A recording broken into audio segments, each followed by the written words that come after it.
तो आज हम करते हैं ट्रिग्नोमेट्री चैप्टर। और ट्रिग्नोमेट्री चैप्टर में हम क्या फाइंड करते हैं? सबसे पहले हम सीखते हैं जो 0 degree, 30 degree, 45 degree, 60 degree, 90 degree जो वैल्यू फाइंड करते हैं ना, किस तरह से हम वैल्यू फाइंड करेंगे, हम इजी वे में सिखाते हैं। ठीक है, आप लोगों को याद करना नहीं पड़ेगा। ठीक, तो सबसे पहले हम क्या करते हैं, साइन का वैल्यू फाइंड करते हैं। तो हमने पहले यहाँ पे साइन थीटा, ठीक, हम लिख लिया। अब यहाँ पे हमारे पास कितना कितना वैल्यू चाहिए, 0 का चाहिए, 30 का चाहिए, 45 का, 60 का, 90 का। सिंपल है ट्रिक है। क्या करेंगे, ऊपर में हमेशा काउंटिंग कहां से शुरू होता है, 0 से शुरू होता है, तो ऊपर में 0 लगा दिया। ठीक, बाय में फिक्स क्या रखना है, 4 रखना है, 4 बाय में रख दिया। फिर 0 बाद क्या आता है, 1 आता है। बाय में 4 जो फिक्स्ड है। फिर 1 पर क्या आता है, 2 आता है। बाय में 4 फिक्स्ड है। फिर 2 बाद क्या आता है, 3 आता है। बाय में 4 फिक्स्ड है। फिर 3 के बाद क्या आता है, 4 आता है। बाय में 4 फिक्स्ड है। ठीक, दूसरा क्या करेंगे, सब में रूट लगा देंगे। ये हमारा रूट लगा दिया हमने, ये हमने रूट लगा दिया। ठीक, अब 0/4, 0 समथिंग क्या होता है, 0 होता है। ठीक है, 0 होता है, रूट है, रूट में लगा दिया। ठीक है, अब देखो मुझे पता है 0 का रूट क्या होता है, 0 का रूट क्या होता है, 0 होता है। तो सिंपली हमने क्या किया, यहाँ पे 0 कर दिया। 0/4 मीन्स 4, 0/4 मीन्स 0, और 0 का ऊपर रूट है, तो 0 का ऊपर रूट होता है, आंसर 0 ही होता है। अब यहाँ 1/4 है। अब देखो ये होल रूट है ना, 1 का रूट कितना होता है, 1 ही होगा, और 4 का रूट कितना होता है, 2 होता है, 1/2 आ गया। अब तो मैं कट कर सकता हूँ, 2 1 जा 2, 2 2 जा 4, कट हो गया है ना। तो मुझे क्या मिला, 1/2 मुझे मिला, रूट में 1/2 मिला। रूट 1 का रूट कितना होता है, 1 होता है। 2 का रूट कितना होगा, रूट में 2 लग गया, क्योंकि हम 2 को ब्रेक तो नहीं कर सकते, तो रूट में ही रह गया। रूट 3 का होल में रूट था, 3 का रूट कितना होता है, रूट 3 होता है। और 4 का रूट कितना हो जाएगा, 2 बन जाएगा, तो बाय में 2 आ गया। यहाँ पे 4/4 कंप्लीटली कट गया है, तो रूट में 1 आया। रूट का 1 मीन सिंपली 1 आ गया। ठीक, तो इससे मुझे क्या मिल गया, साइन का वैल्यू मिल गया। साइन का वैल्यू 0 डिग्री पे 0 मिला, साइन का वैल्यू 30 पे 1/2 मिला, 45 पे 1/√2 मिला, 60 पे √3/2 मिला, और 90 पे 1 मिल गया। समझ में आया?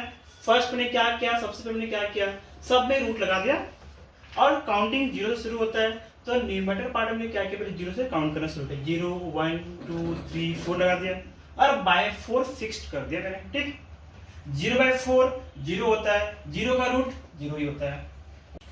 तो हमने साइन थीटा का वैल्यू फाइंड आउट करना सीख गया। ठीक, अब मुझे ये मिल गया साइन थीटा का वैल्यू। अब मुझे ढूंढना है किसका है, बाकी जो रिमेनिंग पार्ट हो गया। अब हम कॉस का वैल्यू फाइंड करते हैं। ठीक है, कॉस थीटा।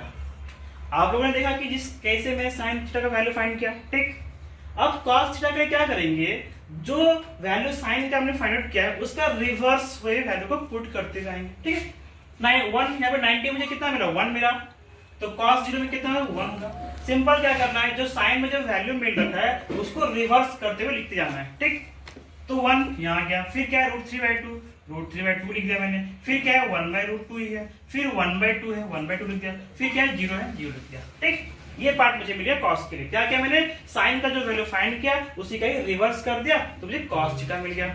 अब मुझे क्या फाइंड करना है, मुझे फाइंड करना है क्या, tan थीटा। tan मतलब क्या होता है, फिर हम बता दें, tan इक्वल टू होता है, tan थीटा इक्वल टू क्या होता है, sin थीटा बाय में cos थीटा होता है। ठीक, तो tan थीटा मतलब sin theta by cos theta होता है, यानी sin और cos का डिवाइड करेंगे, है ना। tan थीटा मतलब क्या है, sin बाय cos। sin के यहाँ पे 0, 0/1 कितना होता है, 0/1, आंसर 0 होता है। 0/1 क्या, 0। ठीक, फिर 1/2। अब आगे मुझे क्या, साइन बाय कॉस चाहिए।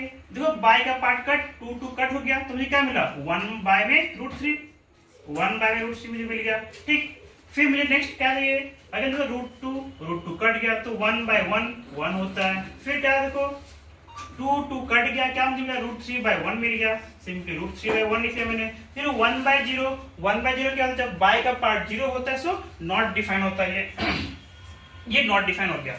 तो हमने sin cos tan फाइंड कर लिया। tan कैसे फाइंड किया, sin बाय cos कर दिया, 0/1 0। अब तो यहाँ पे दिस बाय दिस क्या, बाय का पार्ट 2 2 कट गया, मुझे मिला 1/√3 मिला। फिर √2/√2 यहाँ पे कट गया, 1/1 आ गया। फिर यहाँ का बाय कट गया, सिंपली √3/1 बचा लिख लिया। फिर 1/0 है, 1/0 मींस नॉट डिफाइन होता है। अब हम क्या फाइंड करते हैं, इतना बार हमने फाइंड कर लिया। अब मुझे साइन का जो रिवर्स होता है, इनवर्स जो पार्ट होता है कॉसेक, उसका वैल्यू फाइंड करना है। ठीक, तो हमने फाइंड करना है कॉसेक थीटा।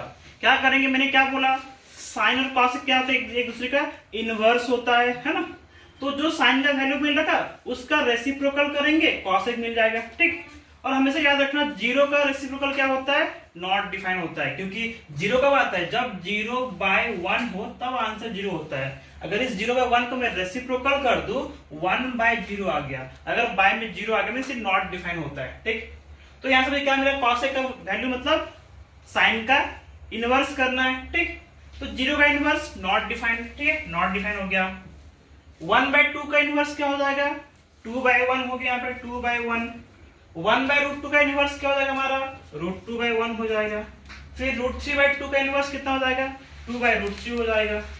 और 1 का इनवर्स 1 ही होता है। ठीक, तो जिस तरह से हमने साइन का इनवर्स करके कॉसेक फाइंड किया, सेम तरह से हम क्या करेंगे, कॉस थीटा के थ्रू हम सेक थीटा फाइंड करेंगे। सेक थीटा के लिए क्या करेंगे, कॉस का इनवर्स करेंगे। ठीक, 1 का इनवर्स 1, √3/2 का इनवर्स 2/√3, 1/√2 का इनवर्स √2/1, 1/2 का इनवर्स 2/1 और 0 का इनवर्स नॉट डिफाइंड। ठीक, उसी तरह हम क्या करेंगे, tan का इनवर्स क्या होता है, cot थीटा होता है। तो cot थीटा जब फाइंड करेंगे क्या करेंगे, tan का वैल्यू का इनवर्स कर देंगे।